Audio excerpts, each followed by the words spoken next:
Janganlah kamu putus asa dari rahmat Allah, karena rahmat Allah itu sangat luas. Lalu Waqsy mengatakan, saya masuk Islam karena ayat ini.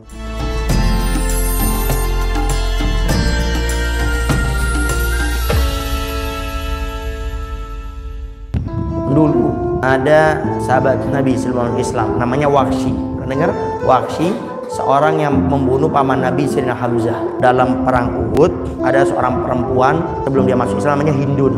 Dia itu dalam perang Badar, ayahnya, saudaranya banyak yang meninggal.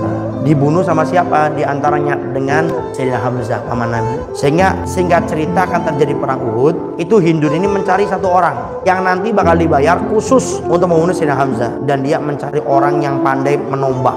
Ketemulah dengan seorang namanya Waqsy. Dilihat nombaknya hebat, teliti, luar biasa. Jadi dalam perang Uhud dibayar khusus oleh Hindun. Kamu saya bayar khusus nanti perang Uhud untuk membunuh Hamzah, paman Nabi. Sehingga cerita terjadilah itu yang namanya perang Uhud. Peperangan terjadi, Waqsy akhirnya menombak Sayyidina Hamzah dari kejauhan, nembus sampai syahid waktu itu. Akhirnya Sayyidina Hamzah meninggal. Setelah sekian lama akhirnya Waqsy masuk Islam.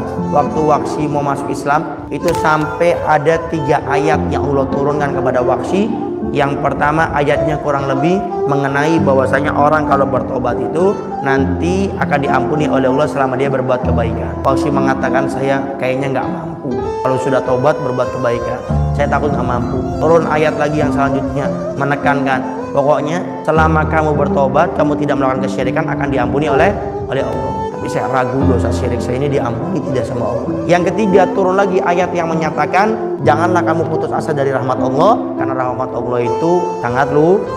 Lalu Waqsy mengatakan, saya masuk Islam karena ayat ini kurang lebih. Kenapa?